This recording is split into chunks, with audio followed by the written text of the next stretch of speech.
அவரை பொறுத்த மட்டிலே இதோ நான், இதுதான் நான், இவ்வளவுதான் நான், இதோ நான் உமது முன்னிலையிலே நிற்கிறேன், வெளியே நிற்கிறேன், நீண்ட இடைவெளி, உன் பக்கத்தில் வரக்கூட நான் தகுதி இல்லை, இதுதான் நான், இவ்வளவுதான் என்கிட்ட இவ்வளவுதான் இருக்குது. பார்த்தீங்களா? இதுதான் தன்னையே வெறுமையாக்குதல், தாழ்ச்சி நிறைந்த ஒரு உள்ளம். எனவே அவன் இறை அருளை பெற்று திரும்புகின்றான். இந்த ரெண்டு பேரை நாம் ஒப்பிட்டு பார்க்கும் பொழுது நாமளாகவே தீர்ப்பு வழங்கி விடுவோம், பரிசேயர்கள் மோசம் இல்லை, நல்ல பரிசேயர்களும் இருக்கிறார்கள்.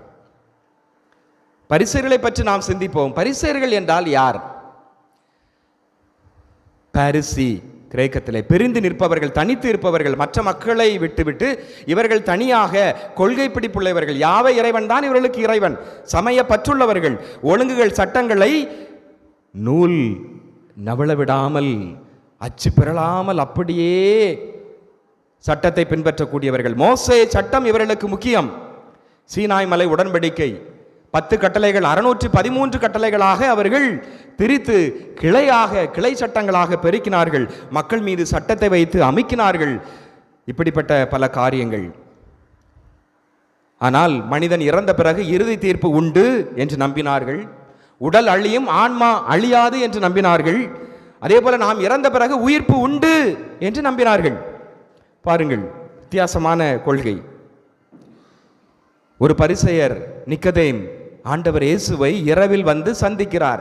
நாம் நற்செய்தியிலே பார்க்கிறோம், இந்த பரிசேயர்களுக்கும் ஆண்டவருக்கும் விவாதம், மோதல், சண்டை தான் பல நேரங்களில் இருக்கிறது. ஆனால் பாருங்கள், இந்த ஒரு நல்ல பரிசேயர் இயேசுவை சந்திக்க வருகிறார். யார் அந்த நல்ல பரிசேயர்? நிக்கதேமு.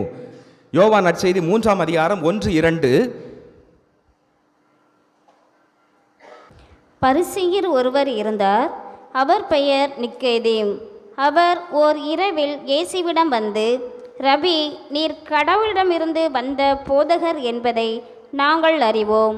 கடவுள் தம்மோடு இருந்தாலன்றி நீர் செய்யும் இவ்வரும் அடையாளங்களை யாரும் செய்ய இயலாது என்றார். பாருங்க, ஒரு பரிசேயர்கிட்ட வந்த வார்த்தையை பாருங்க. நீர் கடவுளுடைய மகன், நீர் இறைமகன் என்று எங்களுக்கு தெரியும். பார்த்தீங்களா? இறைமகன் என்று சீடர்களை ஏற்றுக்கொள்ளல. இயேசுனுடைய உறவினர்களே கடவுள்கிட்ட வந்தார், யாவே இறைவனுடைய மகன் என்று ஏற்றுக்கொள்ளவில்லை. அப்படி இருக்கும் பொழுது இந்த பரிசேயர் யூதர்களும் ஏற்றுக்கொள்ளவில்லை. இவர்தான் மெஸ்ஸியா, இவர்தான் இறைமகன், கடவுளால் அனுப்பப்பட்டவர் என்று ஏற்றுக்கொள்ளவில்லை. ஆனால் இந்த பரிசேயர் இயேசுவை கடவுளுடைய மகன், இறைவனிடமிருந்து வந்தவர் என்று ஏற்றுக்கொள்கிறார். பாரு.